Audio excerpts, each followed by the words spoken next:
When a terrified young boy is found trembling on the front lawn, the first words out of his mouth send chills down Officer Daniel Reed's spine. What seemed like a tragic home invasion at first takes a sinister turn as the pieces unravel, revealing a dark truth, one that puts him and his family in unimaginable danger. This is a story of betrayal, resilience, and the relentless fight for justice. Before we dive in, let us know where you're watching from, and if you believe the truth should always come to light, be sure to like and subscribe for more. Officer Daniel Reed had been on the force for almost 20 years, patrolling the streets of Chestnut Grove, a town that prided itself on its old oaks and manicured lawns. It was late evening when the call came in. The voice on the radio was strained, half-panicked, reporting a break-in at an upscale home in the Crestwood Heights neighborhood.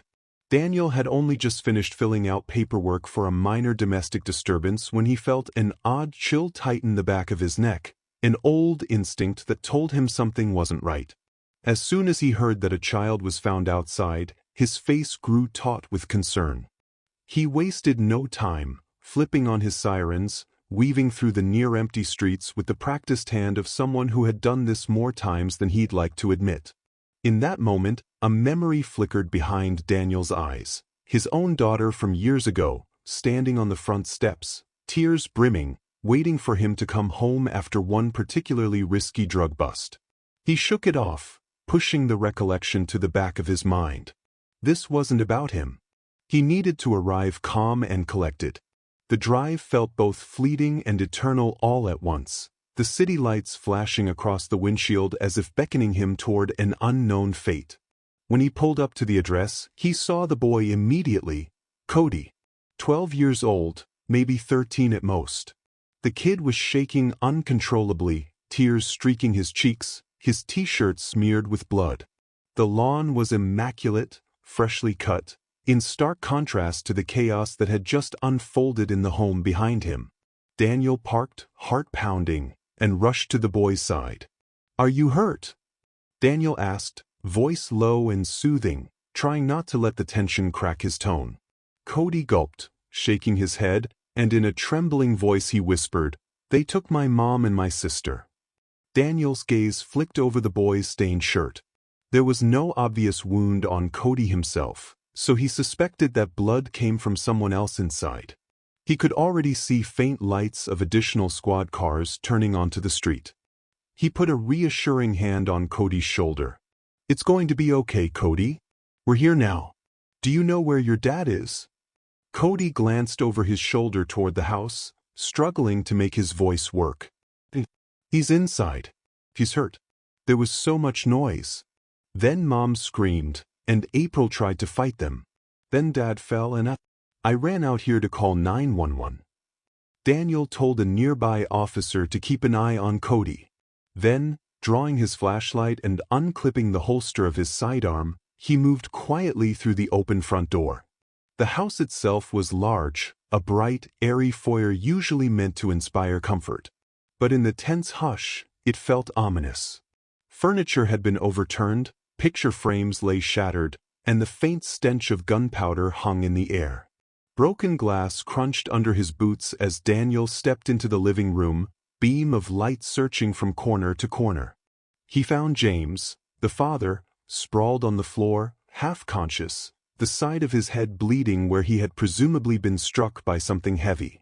James was clutching a piece of paper in his hand, and though his vision seemed unfocused, he refused to let go. Another officer was already by his side, calling for paramedics.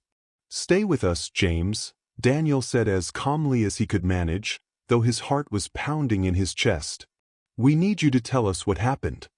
James coughed, struggling to speak, and pressed the note into Daniel's hand.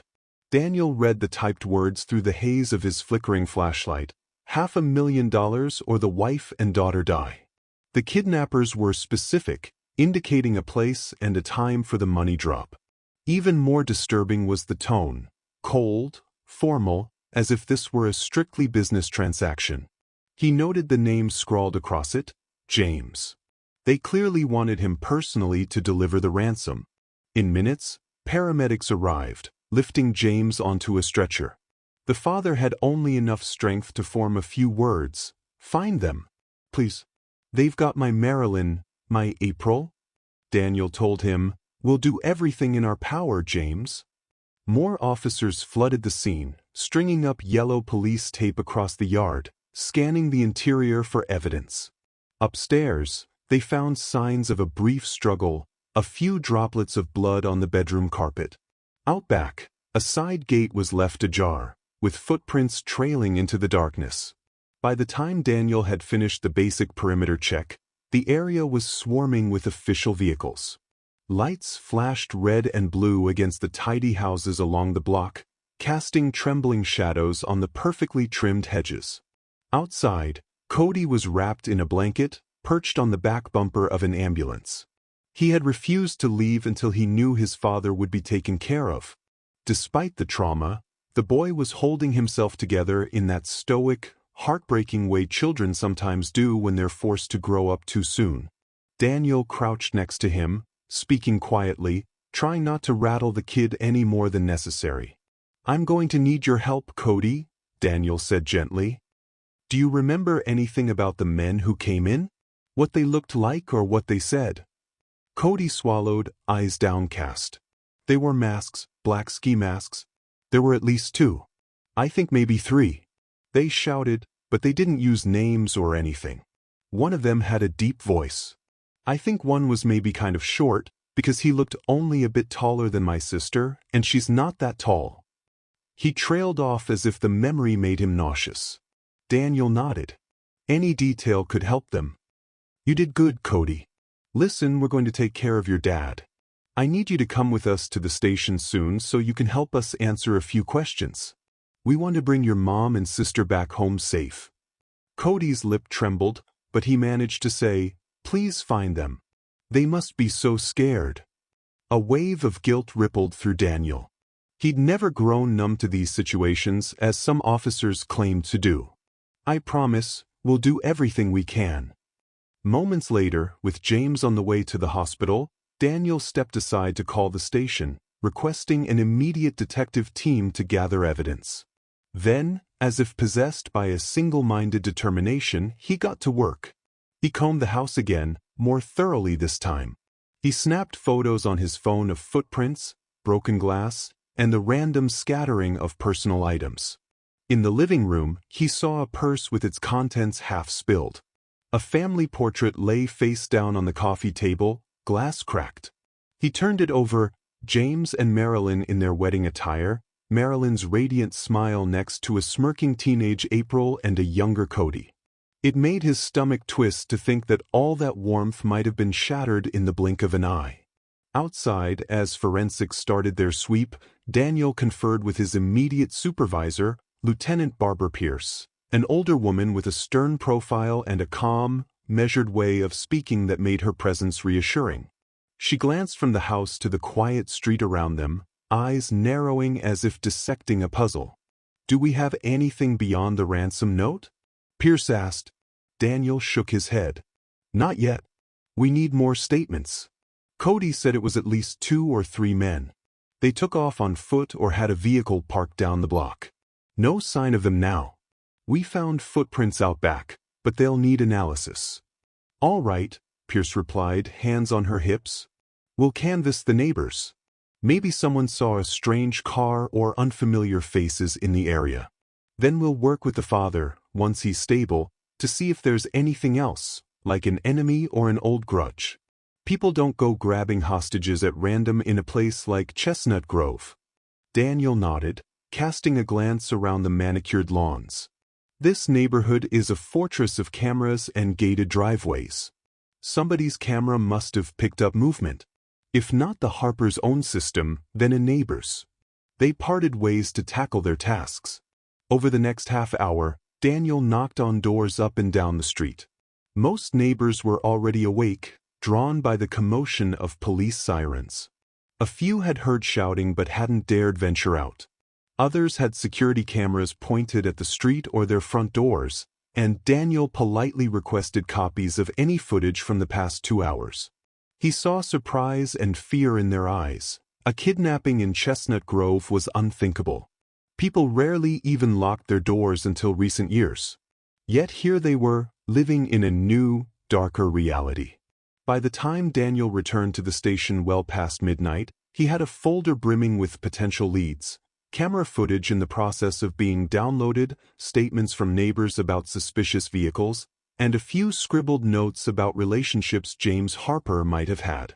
Daniel walked into the neon-lit hallway of the station, exhaled a weary breath, and was greeted by Detective Carl Morris, who was juggling a cup of coffee in one hand and a stack of files in the other. "I heard about what happened," Morris said, face grim. "You got some heavy stuff there." Daniel nodded. Heavy's an understatement. Marilyn Harper and her daughter, April, were kidnapped right in front of the boy. Father's in the hospital, concussed. Kids traumatized. Ransom note for $500,000. We have very little to go on except some possible camera footage. Morris set his coffee down. "You know this is going to blow up. High-profile family, wealthy neighborhood, huge ransom. The media's going to be all over it by morning." Daniel grimaced. "I've been on the phone with the local press liaison. We're trying to control the narrative for now to keep the kidnappers from panicking, but yeah, this is going to be a circus." The two men made their way to a cramped conference room where a few other officers were gathered. They pinned up the ransom note, photographs from the crime scene, and a map of the area. Daniel's eyes flicked across the images, noticing details he'd missed in his adrenaline-fueled first pass. The angle of the footprints in the backyard, the smudge of a bloody handprint on the doorframe. Everything was swirling in his mind, forming a frantic puzzle. Any hits on the name James Harper for known enemies or disputes? Daniel asked, sipping from a water bottle he'd grabbed on the way in. He'd switched to water after giving up his own excessive coffee habit some years back to manage his blood pressure. Detective Morris shook his head. "Not yet, but we're working on it. His record is clean. He's a respected CFO at a regional banking firm. We'll have to dig deeper. Maybe check business connections, see if he's had any major fallouts or lawsuits." "Do it," Daniel said. "Also see if the wife, Marilyn, or the daughter, April, had any trouble. I doubt it's them, but you never know." Just then, an officer stuck her head in to say that Cody was in the lounge with a child services advocate, waiting to speak to an officer if needed. Daniel nodded. He knew it had to be him. He was the one who found the boy, after all, and he needed to keep a consistent presence for Cody's sake. "Keep me posted, Morris," he said, heading out. Daniel found Cody in a small lounge area the station kept for victims and witnesses, a place with a sagging couch and mismatched armchairs, children's drawings taped to the walls, a second-hand toy box in the corner. Cody looked so lost sitting there, the blanket still draped over his shoulders, eyes ringed by exhaustion. The child services advocate, a kind woman named Janice, sat beside him, her hand resting gently on his back. "Hi, Cody," Daniel said softly as he took a seat across from him. "I'm sorry it's so late. I know you've been through a lot. Are you okay answering a couple more questions about what happened?" Cody nodded, still pale but resolute. "Yes." Daniel tried to keep his tone gentle, not wanting to overwhelm the boy. "I need you to think carefully. Did the men say anything to your mom or your sister? Were they looking for something in the house? Or did they just grab them and leave?" Cody's voice wavered. "They kicked the door and I was in the living room with April. She was talking about homework. Then we heard yelling near the front door. Dad ran out to see, and Mom was behind him. I remember hearing this guy say, 'We want the money, James. Don't try anything stupid.' And Dad was shouting back, telling them to leave us alone." Janice rubbed Cody's shoulder as he continued. "April got up to run to the kitchen phone, but another guy came in from the back, I guess. He grabbed her, pinned her arms. Dad tried to stop him, but the first man hit him on the head with something. Then Mom screamed and tried to push him, but that man was big, stronger than her. He grabbed her too. I saw Dad fall and there was blood everywhere. I got scared and ran outside to find a phone. But I didn't know what else to do." "You did the right thing," Daniel said, voice steady. You got help, and that's going to make all the difference. He paused. Do you remember the exact words the man used? He said, "We want the money, James." Did he say anything else? A name, a place, or mention a reason for it? Cody chewed his lip, trying to recall. Not that I remember clearly. He said something like, "You know what this is about. You messed with the wrong people." Or maybe that's what the second man said. "I'm sorry, it's all jumbled." That's okay, Daniel reassured him. We'll figure it out. I promise we'll do everything we can to find your mom and sister. Right now, it might be best if you stay with a relative or a family friend, someplace safe. Your dad's in the hospital, and you need somewhere stable for a couple days. Cody's eyes filled with tears, but he nodded. My uncle, Mark, lives a few miles away.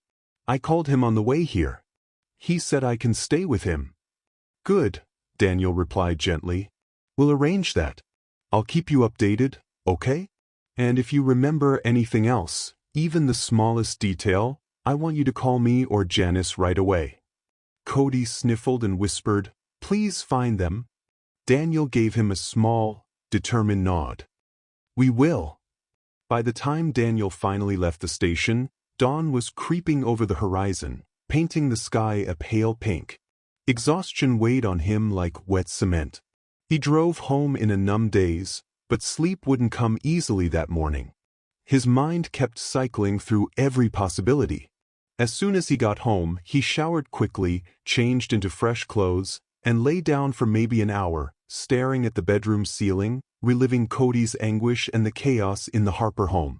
Despite the urge to collapse into real sleep, he forced himself up.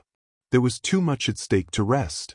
By mid-morning, he was back at the station, where new pieces of evidence had started to roll in. The forensics team had lifted a few fingerprints from the broken glass, though they had no immediate matches in the database. A partial shoe print in the backyard might be from a popular brand of work boot. More telling was the set of digital camera files they managed to gather from neighbors. One of them, angled just right, showed two men in dark clothing running along the sidewalk, then disappearing into a parked SUV. The resolution was low, but at least it was a start. Daniel leaned over the detective's desk, scanning the footage. Can we get a better angle on that license plate? Detective Morris sighed. It's too grainy, but we might enhance it. I've got a guy who can do some magic with these images. But it's not going to be quick. Outside, a phone rang, and Daniel recognized the department's main line, the urgent ring that might be a tip or a lead or another crisis. He suppressed a yawn. The station was alive with activity, phone calls going in and out, officers passing case files around, footsteps echoing on the tiled floors. He was grateful that Chestnut Grove wasn't a huge city police department. Though they did have modern resources, the pace was less frantic than a major metropolis. Yet the significance of this kidnapping threatened to stir the entire region. Daniel.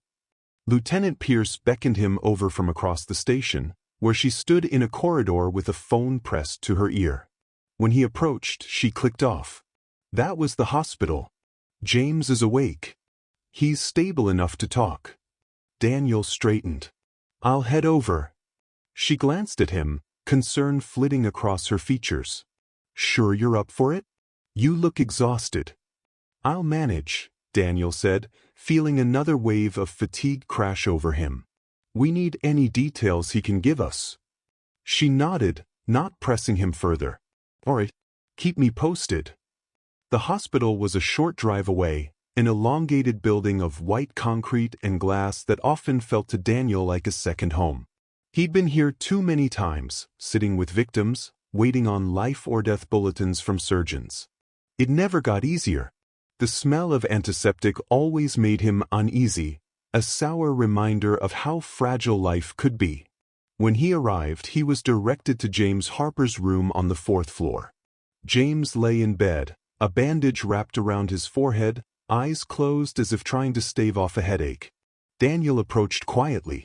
Marilyn's absence cast a shadow, though James obviously needed to focus on healing. But Daniel's mission was to glean every bit of information that might help bring Marilyn and April home. "Mr. Harper," Daniel said softly, and James blinked, turning his head. He looked older somehow in the fluorescent lighting, deep creases around his mouth and eyes. "Officer." James's voice was hoarse. "Reed, right?" "That's me," Daniel said. "How are you feeling?" James gave a half-hearted shrug. "Like my skull was split open. But the doctor says I'm going to be fine physically." His eyes glistened. "Mentally, well, that's another matter." "I can't imagine how tough this must be," Daniel said sympathetically. "We're doing everything we can to track down your wife and daughter.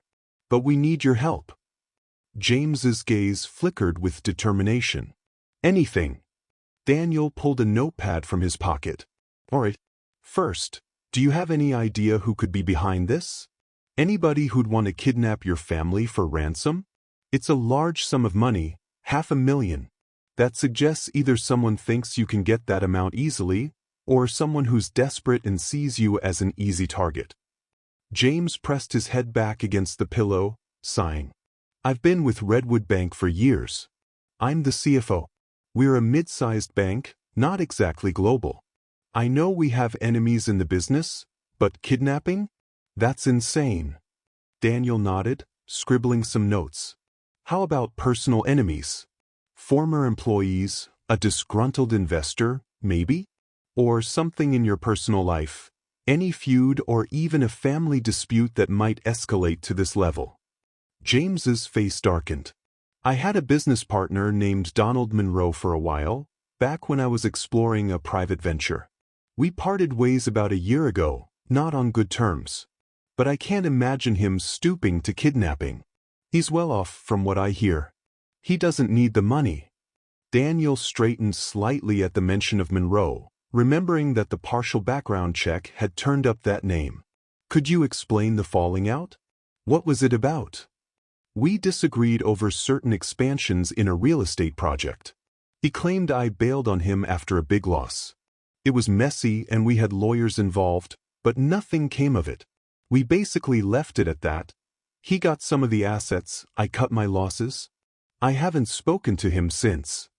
"Could he hold a grudge big enough for this?" Daniel asked.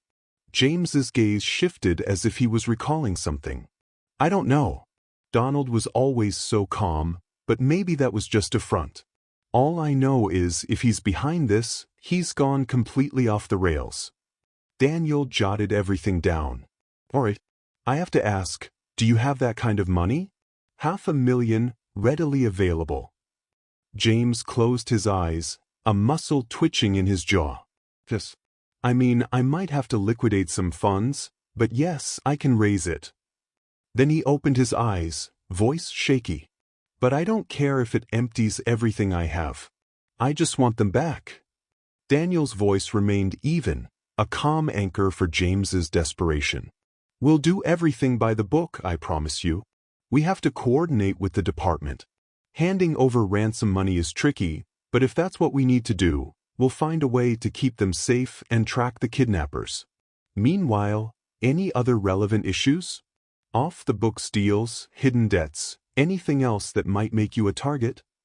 James shook his head, though Daniel noted a moment of hesitation behind the man's eyes. "No, nothing else."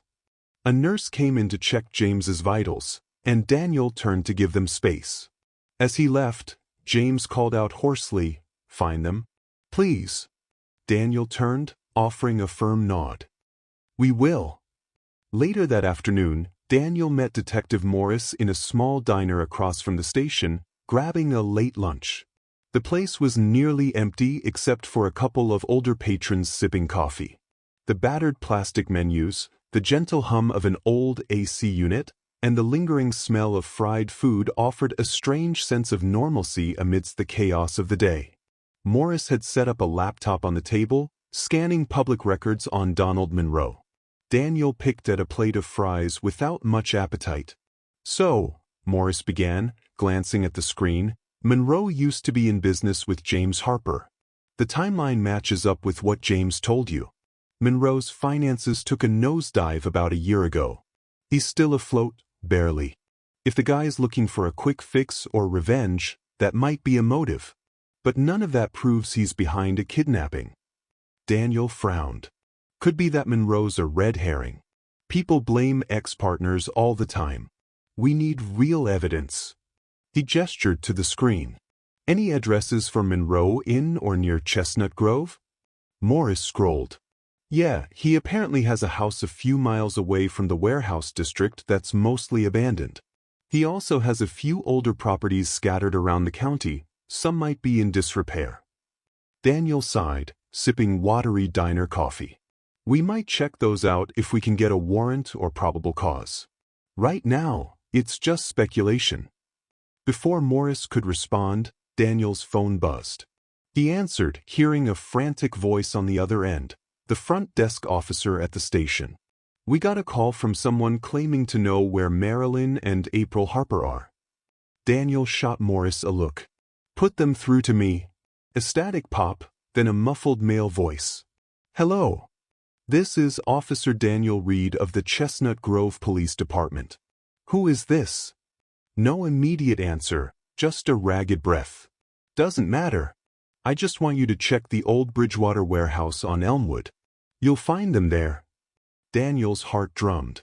We already have multiple warehouses in that area. Which one exactly? The line crackled and the voice hissed. The one with the red brick office in front, sign says Rivendell Freight. If you hurry, you might get them before they're moved. But be careful, there are men guarding them. Wait, Daniel said quickly. What's your name? Are you in danger? Why are you helping us? Silence. Then the line went dead. Morris stared at Daniel. A tip or a trap? Daniel exhaled. We can't ignore it. Let's get a team together. We'll proceed with caution. A wave of adrenaline surged through him. He dropped a few bills on the table and rushed out with Morris. Within half an hour, they'd rallied a small tactical unit at the station, loaded up gear, and mapped out the approach to the old warehouse district on Elmwood. The district was known for its labyrinth of abandoned buildings and narrow alleyways, a perfect hideout for criminals who didn't want prying eyes around. Daniel stood beside Lieutenant Pierce as she explained the plan to the assembled officers. Half would flank the building from the east, the other half from the west, to prevent anyone from slipping away. They'd move quietly, confirm if there were hostages inside, and try to avoid a shootout if possible. But nobody was taking any chances. Each officer was armed and wearing protective gear. As twilight cast elongated shadows across the crumbling industrial landscape, they parked discreetly and moved on foot. Daniel's heart pounded in his chest. Every crunch of gravel beneath their boots felt dangerously loud. The building marked Rivendell Freight loomed ahead, the signage chipped and rusted. A chain-link fence encircled the property, but the gate stood partially open. An eerie hush clung to the place, broken only by the distant caw of a crow perched on a sagging telephone line. In the distance, Daniel could make out the shape of a figure standing near a loading dock door. The man looked restless, occasionally pacing. Daniel motioned for his team to spread out.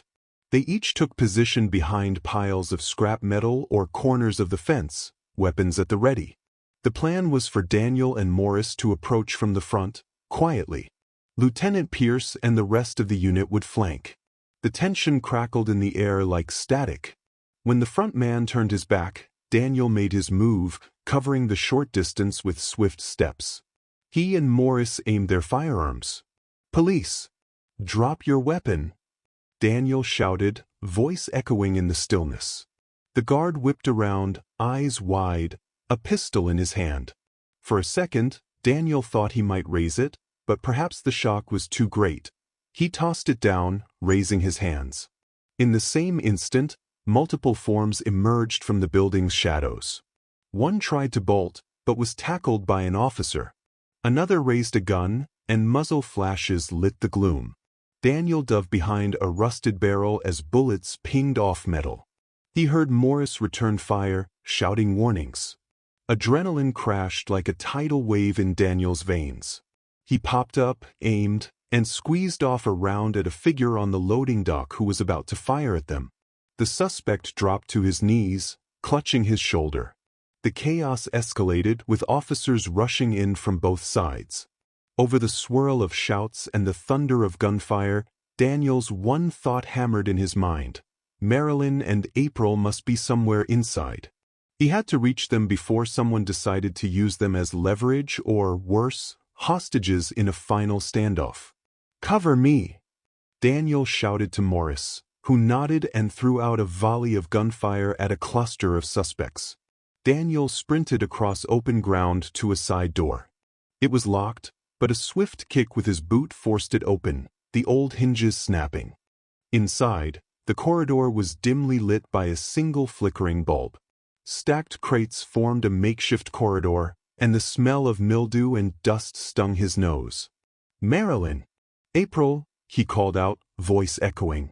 A muffled whimper reached his ears, coming from somewhere behind the crates. The firefight outside was still raging. Daniel could hear the snap of bullets and the bark of men shouting orders. He edged down the corridor, gun extended, heart banging in his ribcage. Finally, he emerged into a small room. And there they were, Marilyn and April, bound with duct tape, gagged, eyes wide with terror. Their faces were streaked with dirt, but they appeared uninjured. When they saw Daniel, relief and fear mingled in their expressions. Without hesitation, he holstered his weapon, dropped to his knees, and began tearing at the tape binding their wrists.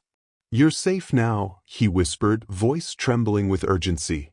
April sobbed. "Who? Are there more of them?" Daniel could still hear the sporadic gunfire outside. "We're taking care of them. Stay close to me." Once he'd freed them, he checked them quickly for wounds. Marilyn's wrists were raw, and April had a bruised cheek, but otherwise, they seemed physically okay.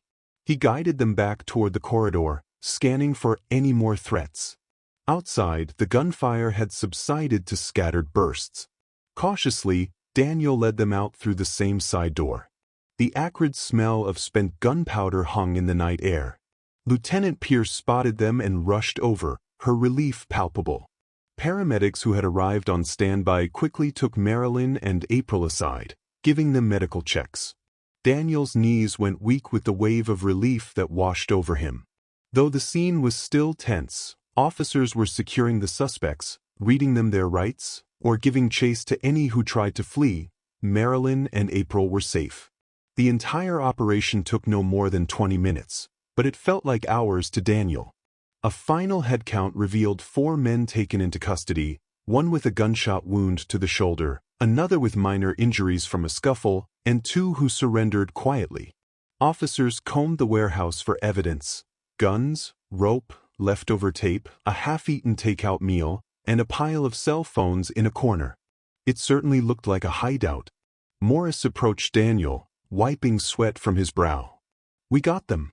This group is pinned for kidnapping and attempted murder. But none of them are talking, except for one who said he was just hired muscle. He claims the real boss wasn't here tonight." Daniel frowned. "They mention a name?" Morris shook his head. "Not yet." Daniel breathed heavily, scanning the group of cuffed suspects sitting on the concrete, guarded by officers. One glared defiantly, another hung his head, refusing to speak. Daniel suspected that they would lawyer up quickly. Still, the immediate crisis was over. Marilyn and April were safe, Cody would be overjoyed, and James would find relief in the news. But the question remained: who orchestrated it? Did these men act alone, or was there a hidden puppet master? He found Marilyn and April by the ambulance. April was hugging her mother tightly, tears still streaming, but a fragile smile of relief across her face. Daniel could see the fierce maternal protectiveness in Marilyn's trembling arms as she cradled April's head against her shoulder. "Officer Reed," Marilyn said, voice shaky but grateful. "Thank you for saving us." Daniel offered a small, reassuring smile. "I'm just relieved you're both okay. I need you to get checked out at the hospital, though. We'll want a full evaluation." "Yes, of course," Marilyn agreed, exhaling shakily. Then her brow furrowed, worry creeping in. James? Cody? Are they safe? Cody's at the station, Daniel explained. He's shaken, but he's fine. James is in the hospital with a head injury. He woke up. He's going to be all right. Marilyn closed her eyes, tears slipping down her cheeks. Thank God. April lifted her gaze to Daniel. Do you know who did this? They said something about money and Dad messing with the wrong people. Daniel paused, carefully choosing his words. We're investigating leads. Right now, we're not entirely certain who's behind all of this, but we have suspects in custody. She just nodded, looking exhausted. Paramedics then ushered the two into the ambulance, preparing to take them to the hospital for further evaluation. As Daniel watched the ambulance drive away, Morris walked up behind him. You think this is over? Morris asked, though the question was half rhetorical. Daniel glanced at the row of men in handcuffs. No, not yet. At the station later that evening, the suspects were booked, and the interrogation process began. Daniel observed from behind one-way glass as Detective Morris and Lieutenant Pierce took turns questioning the ringleader, a wiry man with tattoos peeking out from under his sleeves. He gave his name as Vance Tyler but refused to offer much else, arms folded over his chest in defiance. What's your connection to James Harper? Pierce asked, leaning over the metal table. We have you on kidnapping charges and attempted murder of police officers. That's a life sentence, Vance. He stared at her with hollow eyes. I don't know him. Then who hired you? Morris pressed. You want to do life for a crime that wasn't even your idea? Or do you want to help yourself and maybe cut a deal with the DA? Vance scratched at the stubble on his chin, eyes flicking to the corner camera. No comment. Pierce tried a different angle, listing the charges in a somber tone, emphasizing the potential decades behind bars. Vance's jaw tightened, a flicker of fear crossing his face, but he still refused to talk. When he was escorted back to his cell, a second suspect was brought in, a man called Ellis. This one was younger, trembling, a sheen of sweat on his forehead. I was just following orders, Ellis muttered, eyes darting. We never meant to kill nobody. Who gave the orders? Morris asked calmly. Tell us, and we can note your cooperation. Ellis swallowed hard, glancing around anxiously. I don't know the guy's name. We got instructions through a burner phone. Wore a mask whenever we met. Even the pay came in cash drops. Pierce exchanged a quick glance with Morris. So you never saw his face, never heard him mention a name? That's not very helpful, Ellis. Ellis took a shaky breath. He'd talk about James Harper, though. Always said Harper was in deep debt, that it was time to collect. Kept saying Harper owed him big and that the wife and daughter were the leverage. Listen, I'm just small-time muscle. This was never my plan. Did he mention Donald Monroe, or anyone else? Morris asked. Ellis shook his head, eyes wide. No. Just said, the man in charge. We never met him directly. Morris pressed a few more times, but Ellis's story remained the same. They'd been hired as mercenaries to kidnap Marilyn and April, scare James into paying up. The less they knew, the safer they felt, until it all blew up in their faces. Eventually, they realized they'd messed with an entire police department that was prepared to respond fast. It was a frustrating dead end. Morris finally let Ellis return to his cell, then joined Daniel in the hallway. So either the real boss is paranoid and super cautious, or these guys are lying. Daniel rubbed his temples. My gut says they're telling the truth about not knowing the top man. But we have another angle, Donald Monroe. If James had a nasty falling out with him, maybe Monroe has proxies to do his dirty work. We can bring Monroe in for questioning, see if we can rattle him, Morris suggested. Let's do it. The next day, Daniel and Morris drove an unmarked car to Donald Monroe's address, a sleek modern house set behind tall gates, all tinted windows and sharp architectural lines. It was a striking contrast to the more traditional homes in Chestnut Grove. The gates were locked, and an electronic keypad stood by the driveway. Daniel pressed the buzzer, but there was no response. "I have a feeling he might not want to talk," Morris muttered, stepping out of the car. He hopped the low stone fence on one side, ignoring the no trespassing sign. Daniel followed. Once on the grounds, they approached the front door, badges ready. They knocked several times. "Donald Monroe? This is the police," Daniel called. After a long minute, the door opened, revealing a tall man with silver hair combed neatly back. He wore an impeccably tailored shirt, open at the collar, and looked more annoyed than startled. "May I help you, officers?" His tone was clipped, each word precisely measured. "Mr. Monroe," Daniel began, "we'd like to ask you a few questions regarding James Harper." Donald's expression remained impassive, though his eyes flickered. "James Harper? My former business partner. I heard about the unfortunate incident that befell his family. Please come in. Would you like coffee, tea?" He stepped aside, gesturing to a minimalist living room with angular furniture. Morris declined politely. "We just have some questions. Where were you last night around 10 p.m.? Donald arched an eyebrow. "At a charity gala downtown. Plenty of people saw me there. You can check."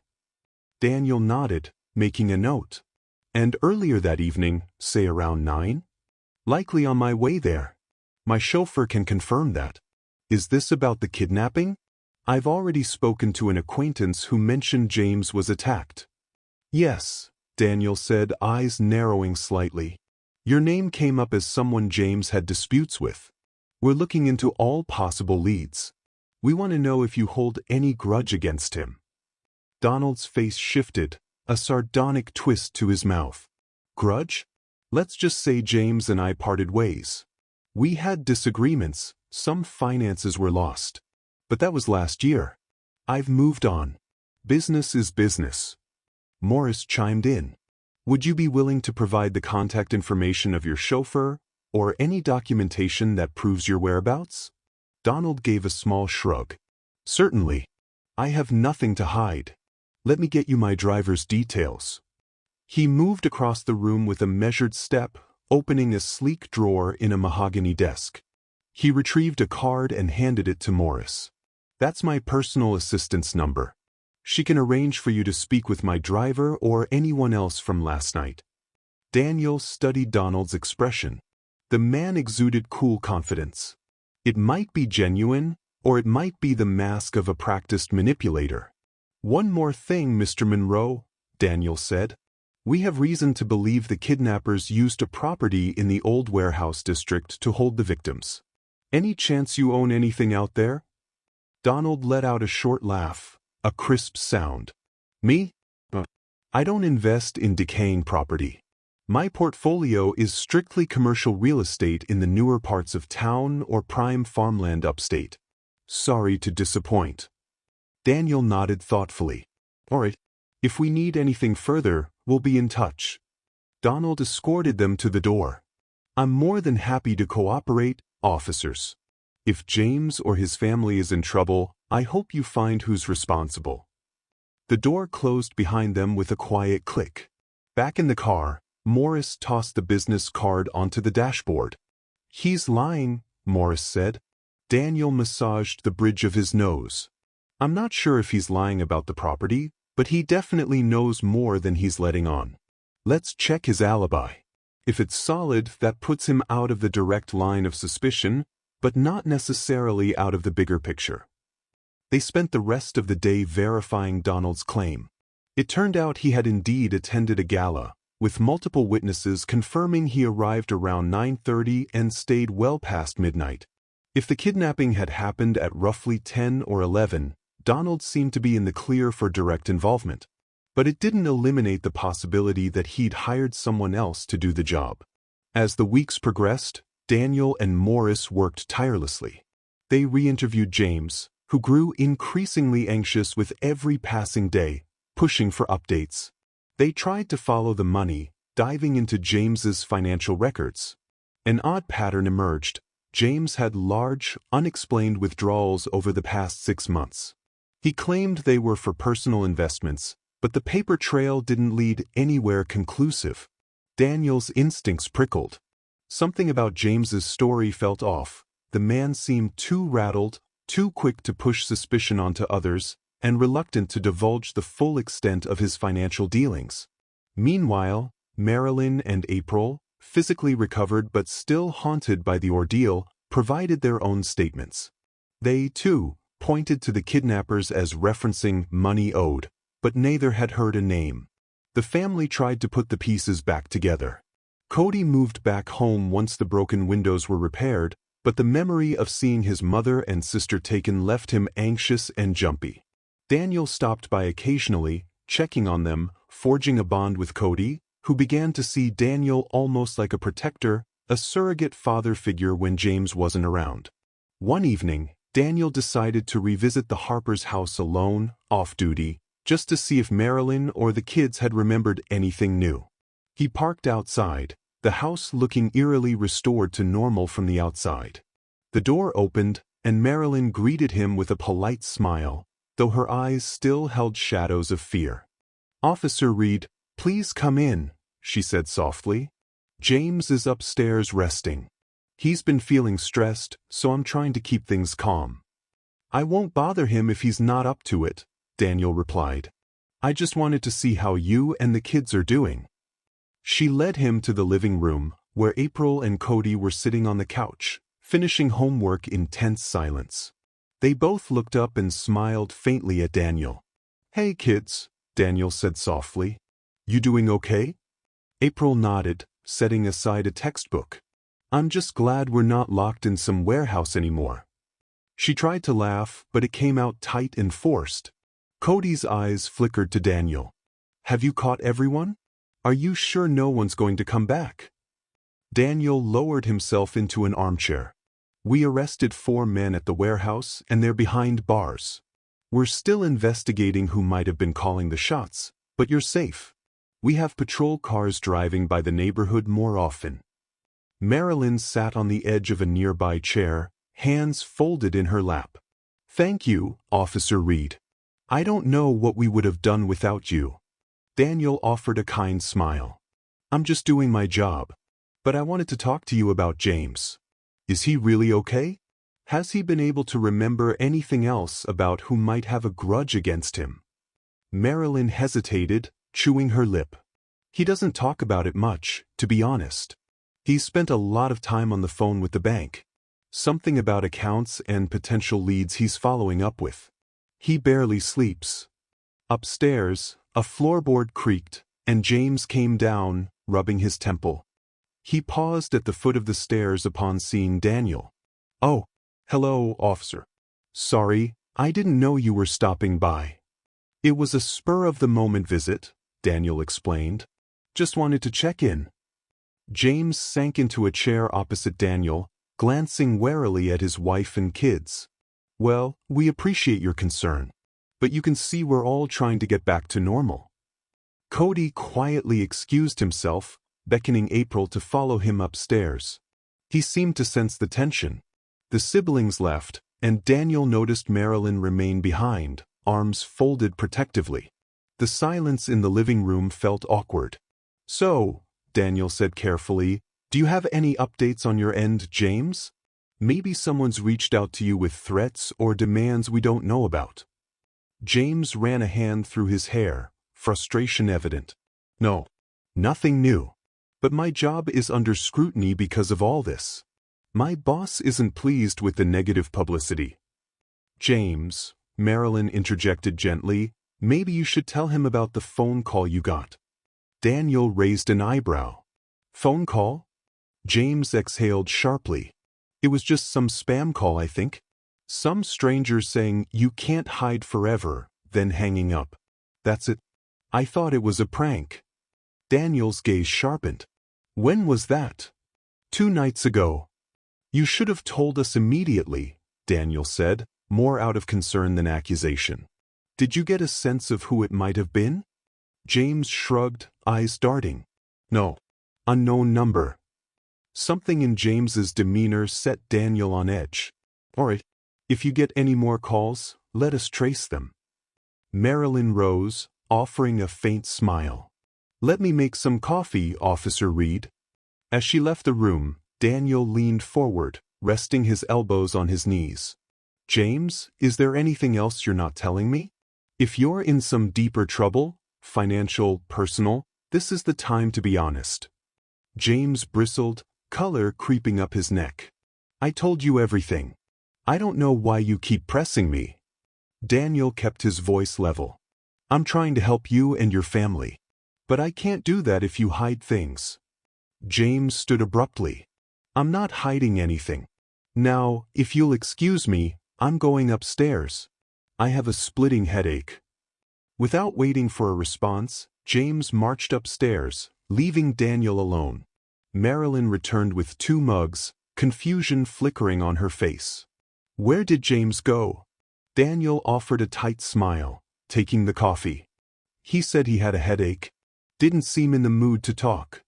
Marilyn sighed, sinking onto the couch. "He's been moody ever since we came home. I keep telling him we need to talk, maybe see a counselor as a family, but he just pushes me away." Daniel nodded sympathetically, sipping the coffee. "It's common for people who've gone through something traumatic, but he's clearly under a lot of stress. If he keeps anything to himself, it might only make matters worse." Marilyn gave him a troubled look. "I know. I'll keep trying to get him to open up. In the meantime, I appreciate that you're looking out for us." He smiled gently. "Of course."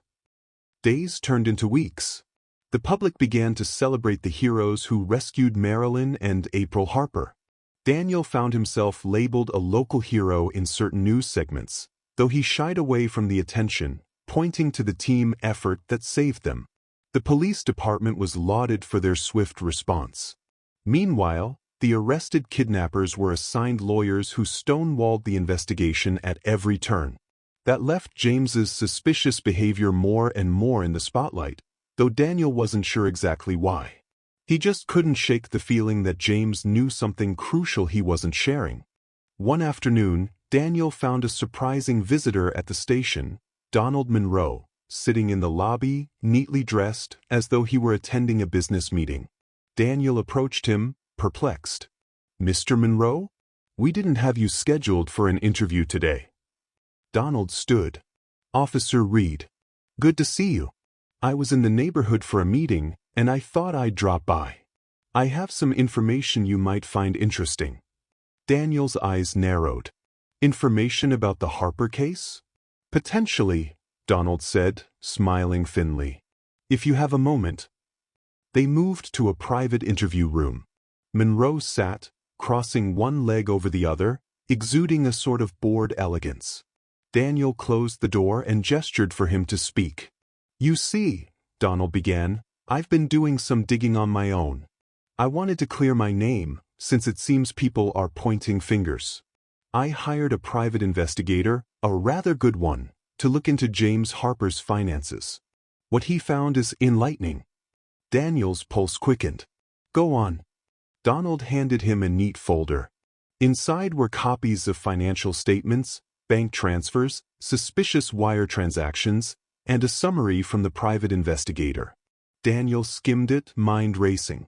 There were multiple large deposits into James Harper's personal accounts from offshore entities. Then equally large amounts withdrawn to different shell corporations. "He's laundering money?" Daniel muttered, more to himself than to Donald. Donald gave a casual shrug.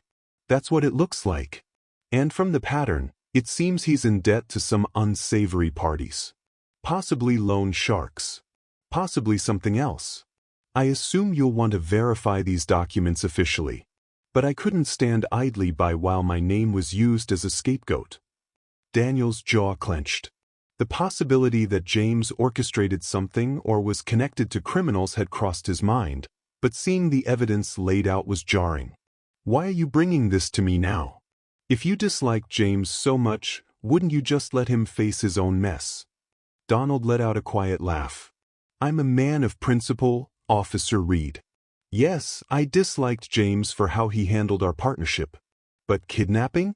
That's not my style. Besides, if the truth is that James is deeply in debt, It might mean the kidnapping scenario was more complicated than we think. Daniel closed the folder, suddenly uneasy. Are you suggesting James might have staged this? Donald's gaze flicked away for a moment. I'm merely presenting data. You draw your own conclusions. Armed with this startling revelation, Daniel shared it with Lieutenant Pierce and Detective Morris. They pored over the documents, cross-referencing them with everything they had on James's finances. The deeper they looked, the more they realized that James was indeed in financial peril. And not just short on cash, he was entangled in a web of shady transactions that suggested an urgent need for a large sum of legitimate money to plug holes in his accounts. Could James have planned the kidnapping to collect ransom from himself? Morris asked, eyebrows shooting up. That doesn't make sense. Pierce tapped a page with her finger. Unless he wanted to fake the kidnapping, force the bank or insurance to cover the ransom and then pocket it. Or something along those lines. Either way, this is more than suspicious. Daniel's mind reeled. He thought of Cody's trembling figure on the lawn, James's bandaged head, Marilyn's terror. Would James really stoop so low? Hurt his own family to solve his financial woes? They decided to confront James. But they needed more concrete proof. That meant analyzing phone records, security footage, and bank statements in excruciating detail. Then, the final nail in the coffin arrived in the form of a confession from one of the kidnapper's lawyers. The lawyer reached out privately, saying his client was willing to cooperate fully in exchange for a reduced sentence. The client claimed that James himself had coordinated the kidnapping, though indirectly, setting up a system to pay the criminals. The father's head wound was self-inflicted, or at least staged. When Daniel read the statement, he felt a twisting revulsion. He recalled Cody's heartbreak, Marilyn's tears, April's bruises. All of it had been orchestrated? If that was true, James Harper had done something monstrous. They needed to act carefully. He was still a victim in the public's eye, and arresting him without an airtight case would be a disaster. The final piece of evidence fell into their lap unexpectedly. An officer on the forensics team found residue on a baseball bat in the Harper home. James's blood, yes, but also James's fingerprints in a pattern that suggested he'd been the one holding the bat.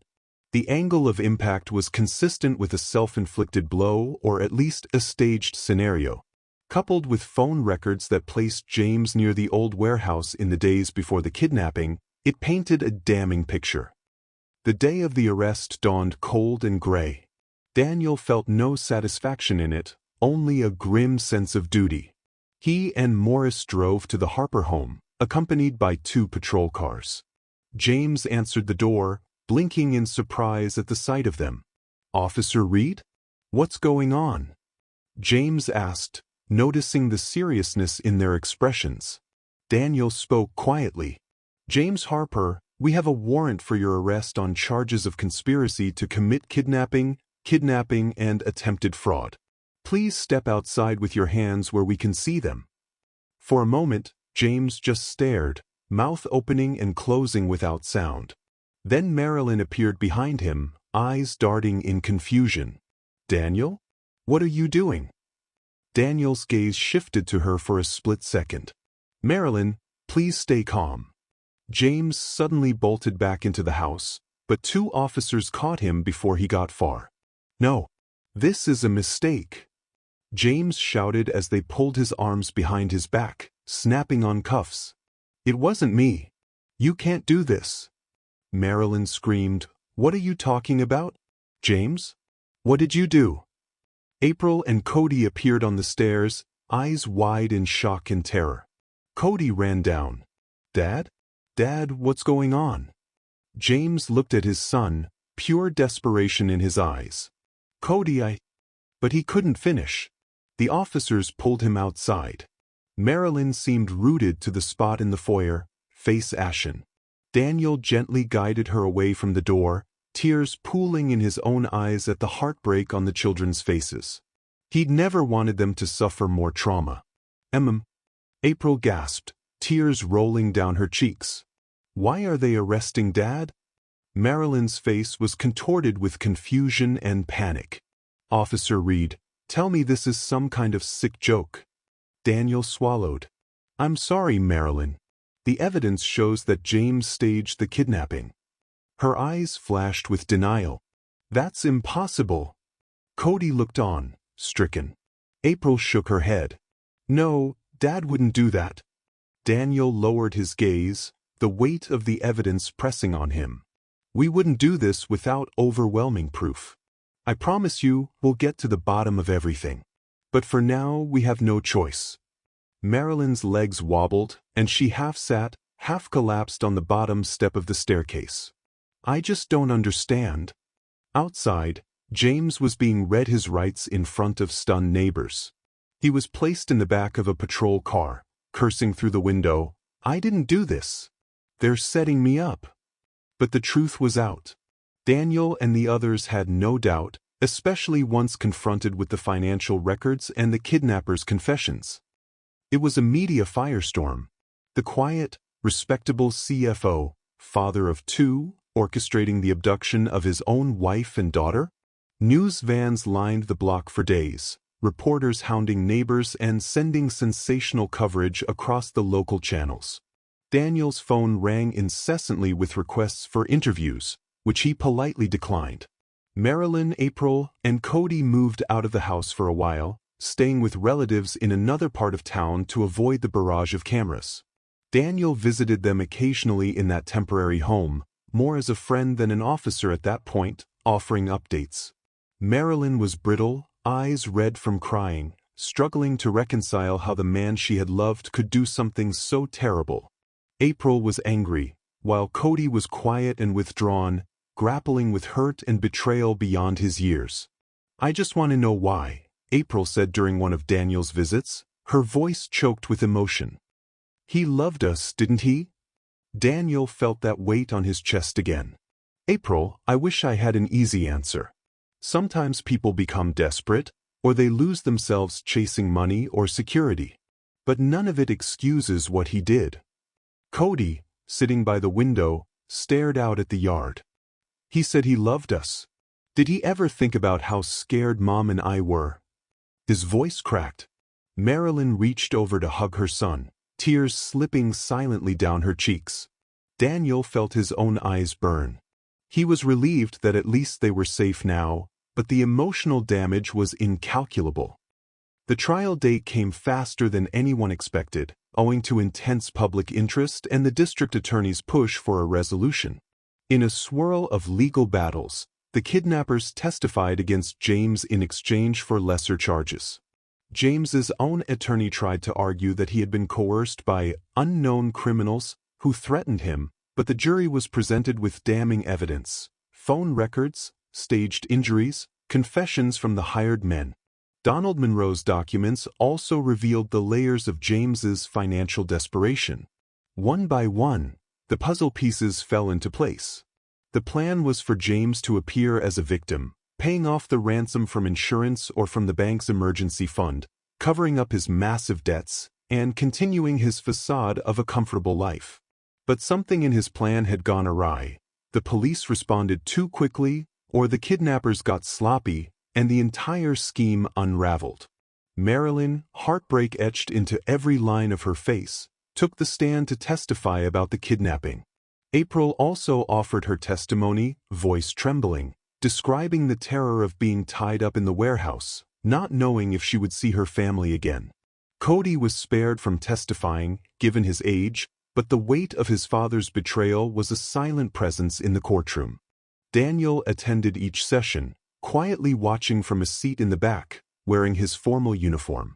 He felt protective of the family, wanting to support them through the harrowing process of reliving the trauma under the gaze of the press and a packed courtroom. He avoided James's eyes whenever they flicked in his direction, not wanting to see the man's expression, whether it was regret, fury, or shame. On the final day of trial, the jury deliberated for only 3 hours.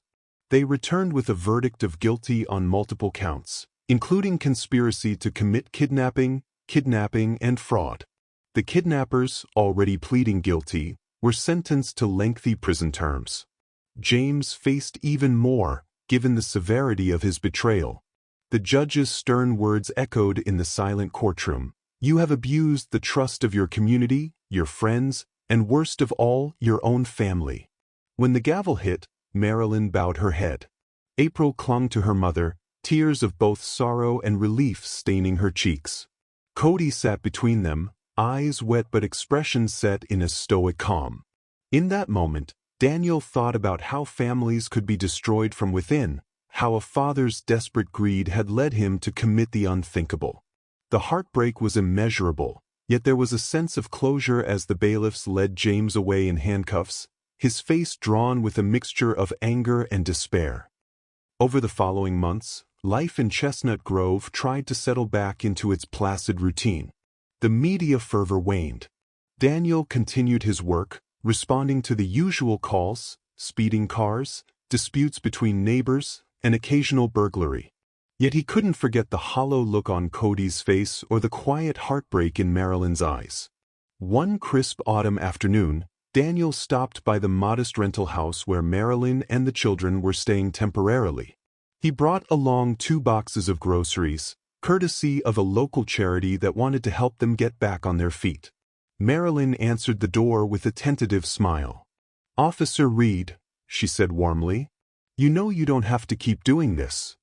Daniel shrugged, returning a gentle smile. "I know, but I wanted to." He glanced past her into the living room, where Cody was playing a subdued board game with April. "How are they holding up?" Marilyn let out a soft sigh. "Better. April's in therapy, so that's helping her work through a lot of anger. Cody is quieter than he used to be, but he's adjusting. We're talking about moving to another town once everything's settled. Start fresh." Daniel nodded, handing her the boxes. "I understand. If there's anything else you need." Marilyn looked at him with gratitude shining in her eyes. "You've already done so much, Daniel. You saved our lives that night, and you helped me navigate the toughest months of my life.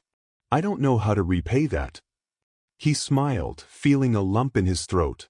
"You don't owe me anything, Marilyn. Just take care of yourself and the kids." She set the boxes down, then impulsively wrapped him in a hug. He stood there, arms carefully placed around her, sensing the trembling of her body as she fought back tears. It was a moment of raw human connection, the kind of moment that reminded him why he became a police officer in the first place. To help people, to protect them, to stand by them when they needed someone to lean on. "Thank you," Marilyn whispered, stepping back. Daniel cleared his throat, blinking away the sting in his eyes. "I'll be around if you ever need anything. You know how to reach me." After a pause, she nodded, and he offered a brief wave to the kids before heading back to his patrol car. He climbed in, staring at the steering wheel for a moment, letting the lingering emotions settle. The job was tough, the personal connections even tougher. But the sight of them safe, forging ahead despite their shattered trust, gave him a sense of hope. Over time, news of James Harper's sentencing made the rounds. He received a lengthy prison term. His once respected name became a cautionary tale, a man who nearly destroyed his own family in a desperate gambit to fix his financial problems. The bank publicly distanced itself from him, the tabloids ran sensational headlines, and the story eventually faded as the public's attention shifted to the next scandal. For Marilyn, Cody, and April, the healing process was slow but steady. They found a modest new home in a neighboring town, away from the prying eyes. April returned to high school, exploring her love of art and fashion design. Cody rediscovered his passion for soccer, joining a local youth league. Marilyn worked part-time at a small accounting firm, building a new foundation for them. They still carried emotional scars, but they carried on. Daniel heard updates from them occasionally, each one brightening his day as he saw them reclaim their lives. Sometimes, late at night, he would reflect on that first call, the sight of Cody on the lawn, his blood-stained shirt, eyes wild with fear.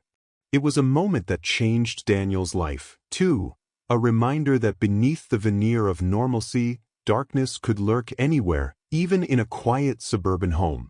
But it also reminded him that goodness still thrived, in the unwavering courage of a terrified boy, in the resilience of a mother and daughter who refused to surrender to despair, and in the quiet determination of a policeman to see justice served. In the end, Chestnut Grove gradually returned to its serene routines. But for those who lived through that ordeal, life would never be quite the same.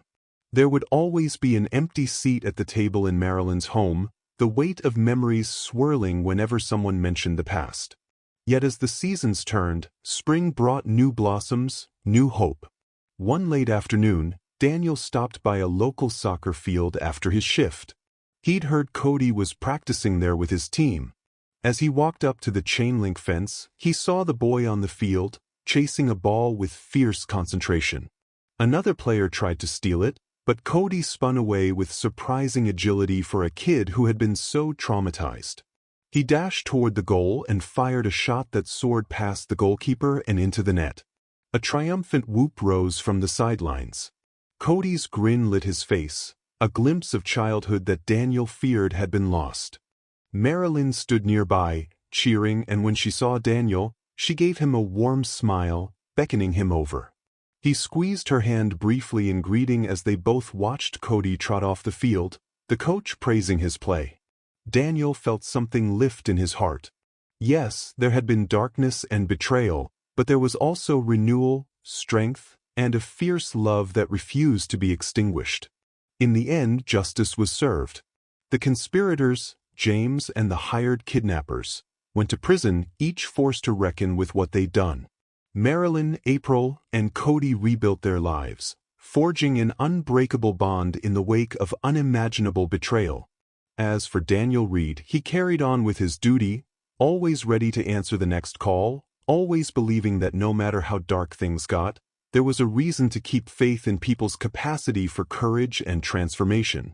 Sometimes, the greatest threats do lie closer to home than we ever dare to imagine.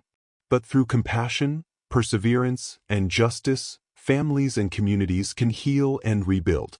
Darkness may visit, but it doesn't have to stay. Thank you for watching, and if you stand for truth and justice, be sure to like and subscribe for more stories like this. Take care, and we'll see you next time.